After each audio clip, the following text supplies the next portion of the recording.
Itoophiyaa keessatti uummanni walloo takkaa nagaa argatee hin beeku. Yeroo tokko darbe tokkotu dhufee weerara. Atsee Tewoodiroos irraa kaasee hanga har'aatti uummanni walloo gidirfamaa, roorrifamaa ture. Atsee Tewoodiroos Oromoo walloo Oromummaa irraa mulquuf takkaa rafuu hin beeku. Jireenya isaa guutuu akka uummata kanatti gabroonfatee of gabbarchiisu yaadaa tureera. Yaalii malaan kololeeffachuuti hanga waraanaan jilbeeffachiisee gabroonfachuutti wanti inni yaalle hin jiru. Yeroo dheeraaf lolaa ture. Garuu hin milkoofne. Osoo inni Oromoo walloo fixu malee jedhee waraanaan kallattii hedduun dolchisu walqixuun malaan itti siqtee ajjeesifte. Seenaa kana barreessitoonni seenaa Habashaa katabdoonni tiyaatiraa biyyattii akka waan inni loltoota Ingiliziif harka hin kennu jedhee of ajjeesetti kataban. Garuu dhugaan jiru abjuu isaa Itoophiyaa guddoo ijaaruuf inni qabuu fi humnaan tokko godhee bulchuuf gaafa inni eeboo qaratee meeshaa jabanaa biyyoota alaa irraa kadhatee duuluuf qajeelu ilmaan Oromoo walloo bulchituu isaanii walqixuudhaan hundurfaman gootummaadhaan isa dura dhaabbachuudhaan falmanii waan harkatti fashilsaniif haloo waraanaa uummata nagaa irratti bahuudhaan uummata nagaa lafarraa duguuge. Duuti isaas duguuggaa kanaan wal qabata. Har'aaf seenaa kana himuuf waan hin dhufneef gabaabumatti ajjeechaan isaa harka mootittii walloo kan turte walqixuutiin akka raawwatame seenaan ni dubbata. Bifuma wal fakkaataadhaan uummata kana Minilikii fi Hayila Sillaaseen Oromummaa isaanii balleessuuf weerarri isaan gaggeessaa turan waan jechaan ibsamee dhumuu miti. Keessattuu miidhaan mootichi Minilik Oromoo walloo irraan gahe waan yoomiyyuu irraanfachuun danda'amu miti. Oromoo kutaa biroo irrattis raawwateera. Seenaa Itoophiyaa keessatti mootonni nafxanyaa harmaa fi harkas Oromoo irraa muranii jiru. Haa ta'uti garuu kan walloo irratti raawwatame hundaa irraa waan adda isa taasisuu qaba.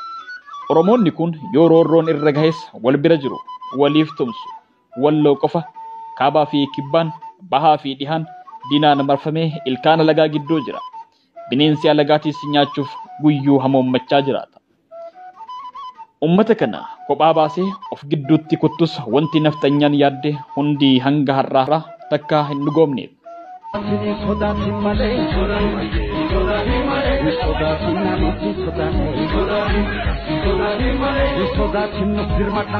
Yeroo dheeraa mootonni nafxanyaa keessattuu waraanni Minilik lola itti bananii amantii keessan jijjiiraa, Oromummaa dhiisaa, nafxanyoomaa, aadaa fi duudhaa sirna gadaa gataa, sirna miyyee fudhadhaa, sabboonummaa gataa, nafxanyummaa fudhadhaa jedhanii gorsanii uummanni Oromoo wallos abadan dhumnee banna malee tokkollee hin dhiifnu waan akaakilee fi abaabilee irraa dhaalle jedhee dura dhaabbachuudhaan wareegama qaalii kaffaluudhaan afaan qawweetiin Oromummaa fi amantii isaa Islaamummaa tiksee har'a gaheera. Dabalataanis erga Atsee Yohaannis Afuraffaan du'ee as Atsee Minilik buufata doonii Eertiraa jiru fayyadamuuf daandiin walloo keessaa waan qaxxaamuruuf dursa uummata walloo waraanee gabbarsiisuu karoora jedhu baafatee uummata walloo irratti lola gurguddaa amma akaakuudhaan ibsamuu hin dandeenye irratti gaggeesse. Meeshaa jabanaa biyyoota akka Faransaay, Xaaliyaanii fi Ingiliz irraa argateen Oromoo walloo cabse. Waraana kanaanis Oromootuma walloo kana muraasa isaanii afaan jijjiiree hedduu isaanii garuu dadhabeera. Miidhaan inni irraan hin geenye hin jiru. Yaaliin ajjeechaa jumlaa fi hidhaan garaagaraa akkana jedhamee hin ibsamne uummanni kun Oromummaa akka jibbuu fi tuffiin fuula isaa duratti nama akka sa'aatti qaluu fi osoo ijji namaa agartuu fannisee fi lafee namaa ibiddaan gubeera. Nama ittiin sodaachisuuf jecha nama du'aa akka hin awwaalamne dhorkee waraana isaatiin eegsisee nama ajaja isaa morme raammoon yeroo reeffa namaa irra deemu agarsiiseera. Kana malees namoota hedduu beelaan adabee ajjeeseera. Nama jiraa hallayyaatti darbisiiseera. Hammeenya daangaa darbe kanaan osoo namni lubbuu qabu osoo gamaa gamanaa uummanni argu qileetti haree konkolaasee lubbuu namaa akka hin mallee fi bakka hin malletti fixeera.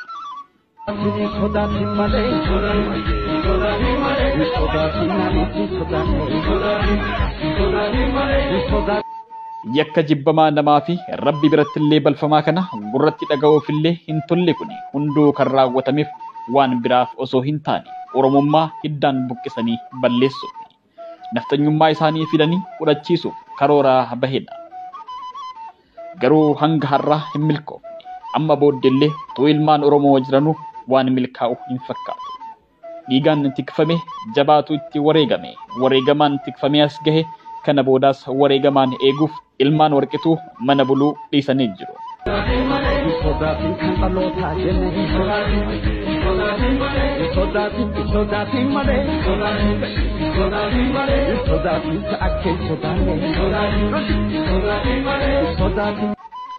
Walloo balleessuudhaaf kun hundi godhame Oromoota Walloo raayyaa Zaboodhaa hanga Dassee fi Waldiyaa Yejjuu fi Boorana keessas afaan jijjiirus manguddootni naannawa kanaa har'ayyuu afaan Oromoo kan dubbatan jiru. Oromoonni kunniin afaan Oromootiin barachuu fedhu. Seera gadaa Oromootiin buluu fedhu.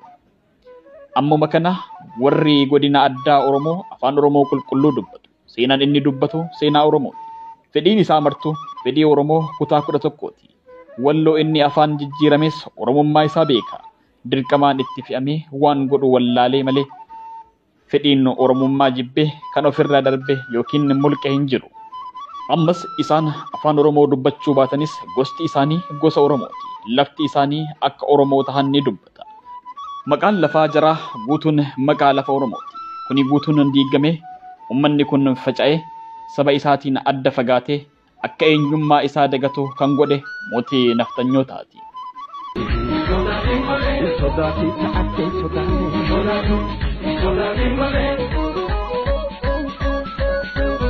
Mee seenaa himan hin dhumnee fi gocha suukkanneessaa hacotaa asitti dhaabne bara Addawaawii tokkoffaa wayyaanee fudhannee yoo ilaalles yaaliin Oromummaa mulquu godhameera. Lafti Oromoo citee naannoo Tigraay jalatti daangeffamuudhaa kaasee utuu beekamu Walloo Oromiyaa irraa kutanii naannoo Amaaraa keessatti daangessuun shira yoomillee seenaan daganne raawwatan. Yeroo TPLF biyya gaggeessaa turetti Amaarri hanga dur uummata Walloo miidhuu baattus sirnuma kanaan dahoo godhattee waan baay'ee uummata kanarratti raawwateera. Ta'us yeroo TPLF keessatti caalmaatti kan Walloo waraane hidhattoota naannoo Affaaridha. Yeroo sana keessatti Jillee, Daawwee Qorii fi Harxummaa baates bakka baay'ee mootummaan gargaarame Walloo lolaa turaniiru. Kunis shira mootummaa Ihaadeeg raawwateedha. Malee wal waraansa kana dhaabsuuf mootummaan humna dhabe yookiin uummanni obbolaa lameen haloo walirraa qabatanii waraana gaggeeffame miti. Uummanni Oromoo fi Affaar uummata hortee kuush ta'uu isaaniitiin maatii tokko ta'uu bira darbanii uummata aadaa walii beekuu fi amantaa wal fakkaatu hordofu akkasumas horsiisee bulaan itti baay'atu waan ta'eef akka namoota lafa qonnaa barbaacha waraananitti kan ilaalamu miti. Waraansi tures shira mootummaati. Hanga ture araara feena jedhanii jennaan jaarsi gamalachuurraa hoo bahee araaramanii nagaan jiraachuu eegalanii turan. Amma immoo ergatuutni bilxiginnaa jedhamu kan maqaa Oromoo jedhamuun hojii isaa faallaa qabsoo Oromoo taatee aangoo qabatee as sirni nafxanyaa kan sirni wayyaanee laamshessee ajjeesee awwaalee deebi'ee ka'uu eegale. Nafxanyaan yeroo sana hafuura ishee bakka jirtu hin dhageenye bilxiginnaan humna itti hortee waliin Oromoo irratti ka'an. Akeekaa fi kaayyoo akaakilee isaanii galmaan ga'uuf dhoksaa osoo hin taane dirree bahanii dubbatan. Kana bira darbee dhaadannoo seenaa keenya waggaa 500 dura darbee deebifna jedhuu fi arrabsoo hin malle saboota biyya sanaatiin jechuu eegalan. Keessattuu Oromoo dirree bahanii arrabsuu fi xiqqeessuu hayyoota Oromoo abaaruu hanga masara Minilikii fi galma Barkumee keessatti fuula uummataa fi miidiyaa duratti hanga arrabsuutti seenan salfii tokko malee. Mootummaan biyya bulchaa jiru muummichi ministiraatii fi paartiin isaaniitis jabaadhaa jedhanii waliin Oromoo irratti duuluu eegalan. Muummichi ministiraa afaan isaaniitiin sabboonummaan Oromoo saba guddaa xiqqeessee gandatti galche jedhe. Akeekaa fi kaayyoo muummichi ministiraa kan akeeka nafxanyaatiin deemu kana galmaan ga'uuf miseensonni paartichaa kan naannoo Oromiyaa hoogganaa turanis seenaan calii calanqoo fi aanolee seenaa sobaati. Asoosama uummata lamaan walitti buusuuf godhame seenaa sobaati. Jaagamaa keelloo fi gobani daacees goota jedhan salfii tokko malee miira tuffiin guutameen Oromoo salphisuu fi tokkummaa Oromoo diiguu paartilee Oromoo gidduutti summii facaasuu itti fufan. Muummichi ministiraa kunis mataan isaa kaayyoo kana nafxanyaa irraa fudhatee galmaan ga'uuf ittuma fufee siidaa Minilika haaromsuun siidaa Haayila Sillaasee gamtaa Afrikaa keessatti ijaaruun eebbisiisu siidaa gootota Oromoo Baalee Gobbaatti gooticha fakkii iccitii dhoksuu Haaji Adam Saaddoo fi Gudaritti seenaa qabsaa hangafticha Ibbalaa Maammoo Mizammir akka hin ijaarramne shira garagaraa xaxee dhoorskisiise. haadha tiyyatu nugusa taatanaan jedha jechuun qabsoo Oromootiin aangootti bahuu haale. Aangoo lubbuu qeerroo 5,000 argate abjuu haadha isaatiin hin jijjiirre. Oromoo tuffachuu sabboontota Oromoo mootummaa sana keessa jiru ajjeesuu fi ari'uu hayyoota Oromoo irratti yaalii ajjeechaa garaagaraa taasisuun ergama nafxanyaa irraa fudhate qabatamatti hojiitti hiikuu eegale. Addatti ammoo walloodhaaf sirni isaa kan wayyaanee caalaa hammachaa dhufe. Nafxanyaa wayyaaneen biyyaa ariite biyyatti galchite warra amantii takkaa afaan takkaa fi aadaa takka jedhu Itoophiyaa durii deebifnee sirna abbaa keenyaa ijaarra kan jedhu gargaaree uummata madda sabboonummaa fi Oromummaa ta'e Oromoota Walloo irratti sirna nafxanyaa fe'uuf yaale. Lafa Oromoo Walloo irratti yeroo inni hayyama kennee fi waggaa darbe Maarchi 29 Kamisee lafa Oromoo irratti waldaa dargaggoota Amaaraa ijaarradhaa jedheen. Osoo uummata kanallee hin mariisisin qe'ee Oromoo irratti diina seenaa Oromootiin dhaqaa qe'ee Oromoo irratti dhiichisaa biyyi keenya jedhaanii heeyyama jettu kenneef. Kan heeyyama kana argate Jeneraal Laasaammanoo Xiggee maal fiduu danda'an aangoon nu harka jirti nuti warra waraana qabu qawwee fi humna qabu jedhee tuffii fi of tuulummaa guddaadhaan Oromoota Walloo irratti duula bansiise. Loltoota qe'eetti erguun nama qonna qotachaa jiru hiiki jedhanii hiike, taa'ii ka'ii jedhanii lubbuu ilma namaa qe'ee abbaa isaa irratti roorrisuu eegalan. Irri onnee hin qabne dhiira miti.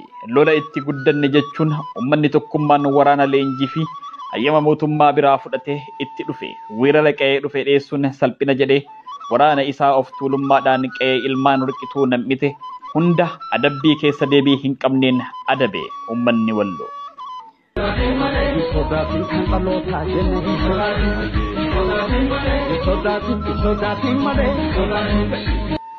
Uummanni duraan waraana nurraa dhaabaa jedhee hanga mootummaa federaalaa deemee kadhachaa ture isantu bobbaase waan ta'eef yeroo duraa ni callisan.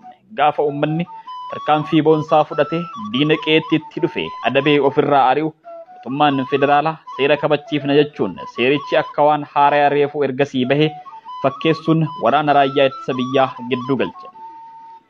Waraanaan dadhabanii kaayyoon isaanii osoo hin milkaa'in hafnan sabboontotaa fi gootota ilmaan Oromoo Walloo akkasumas bulchiinsa shiftoota liyyuu haayilii uummata nagaa irratti kaasan uummanni seera cabse hin qabu jedhee quuqama saba isaa fi dhugaa jiru saaxile itti gubatanii shiroo fi qindeessan isaantu harka keessaa qaba uummata kakaasanii walitti buusuu keessatti qooda fudhataniiru jechuun cubbuudhaan hidhuu eegalan. Hidhaa sana keessatti ji'a 9 turanii booda gaafa ofii fedhanii fi siyaasa isaaniif jecha gadi lakkisan. Affaarii fi Oromoo Walloo dhugaadha bishaan irratti fi lafa dheedichaa loonii irratti walitti bu'aa haa jiraatan malee Affaarii fi Oromoo Walloo kan nafxanyaa kanatti diinummaa seenaa hin qaban. Kun amma yeroo dhumaatiif dhaabbachuu qaba. Shira kana keessa Affaar qofa osoo hin taane mootummaan akka harka qabu ragaa hedduutu jira. Fakkeenyaaf sababa lola daawwee godhachuun osoo dhaabsisuuf dandeettii qabanii raayyaan ittisa biyyaa wal waraansa uummata lamaan gidduutti deemu dhiisee bulchiinsa nama lama bulchaa aanaa fi itti aanaa qabanii hidhan. Shakkii osoo hin taane ifatti harki mootummaa nafxanyaa mul'ata. Humnuma waggaa darbe kaayyoo isaa tokkummaa fi gootummaa qeerroo Wallootiin karaatti hafesan galmaan gahachuuf carraaqaa jira jechuudha. Xumura irrattis mootummaadhaaf dhugaa uummata kanaa hin awwaalinaa. Boru seenaan isin gaafata. Isin humna qabdu. Cubbuu sodaadhaa. Aangoo umrii gootuu irra hin turan booddee itti gaafatamummaa ilma namaa fi seeraa jalaa baatan iyyuu itti gaafatamummaa seenaa fi rabbii jalaa hin baatan tana beekadha. Uummanni kun nagaa yeroo dheeraaf dheeboteera. Nagaa isaa booressuu dhiisa. Nagaa isaa eegaa fi uummanni kun mootummaa dhufaa darbaan gidirfama har'a gaheera. Isinis ittiin fufina. Isin irratti haa dhaabbatu. Nama isaa hiitan hiikaa waraana keessan irraa kaasa.